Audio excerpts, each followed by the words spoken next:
June 28th of 2019, France experienced its hottest day ever when temperatures reached 45.9 degrees Celsius.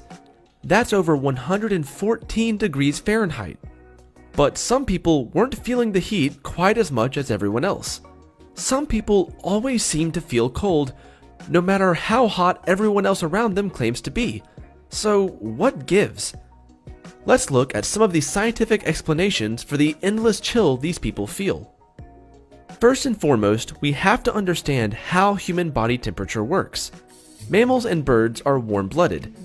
This means that our bodies are capable of regulating their own temperatures, and because humans are mammals, we have this nifty ability.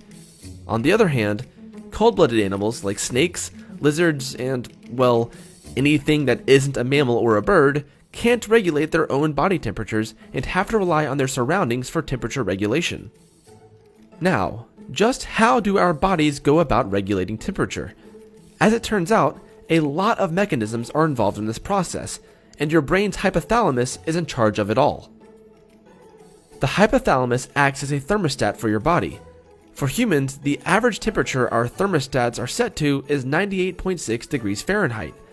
But, as you might expect, regulating your body's temperature is a bit more complicated than just setting a number and letting the thermostat do all of the work. The hypothalamus has to talk to and work with several different parts of your body in order to know what adjustments need to be made. If any of those systems mess up at all, your body's temperature can drift away from that average. For example, your skin plays an incredibly important role in telling your brain what adjustments need to be made to temperature. After all, your skin is what comes into contact with the outside world. If it's hotter outside, your skin undergoes a process called vasodilation, which leads to sweating, allowing the evaporating water to cool you down. And if you're too cold, your skin will undergo vasoconstriction, which is what's responsible for those goosebumps you get when you're feeling chilly. Some people have a condition called autonomic dysreflexia, in which their nervous system overreacts to stimuli.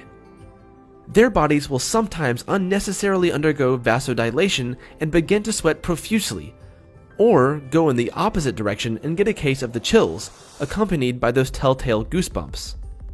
There are other reasons someone's body temperature could be out of sync with everyone else's. Generally speaking, women tend to experience feeling cold more often than men do.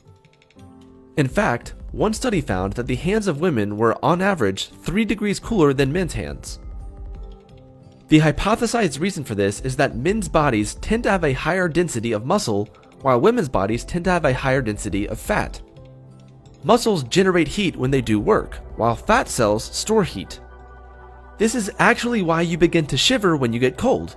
Shivering is simply the rapid movement of muscles done in an attempt to generate some much-needed warmth. The flow of warm blood is the primary means by which our bodies regulate temperature. It is, after all, where the term warm-blooded came from. So, it shouldn't be a surprise that anything which can influence your blood flow will directly impact your perceived temperature. For example, it's known that having a high cholesterol can reduce blood flow.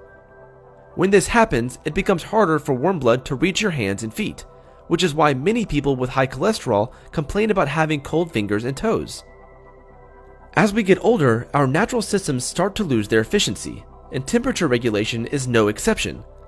Low blood pressure, low muscle density, and a lower metabolism can all lead to worsened control over your body's temperature. All of these things contribute to the chilly feeling many elderly people experience. It's very important to listen to your body. If you notice that you feel cooler than usual for no obvious reason, you could be sick and have a fever. Feeling increasingly sensitive to the cold is also a symptom of some serious medical problems like diabetes. Feeling perpetually cold may seem like a convenience during a massive heat wave, but don't be fooled. Our bodies work best at a certain temperature, and it's important to make sure that our systems are working properly. If the thermostat in your home broke, you'd surely call someone to come fix it. So, if you find yourself feeling chilly, talk to a doctor and make sure your internal thermostat is okay. Oh, and be sure to tell your friend who is always cold to do the same.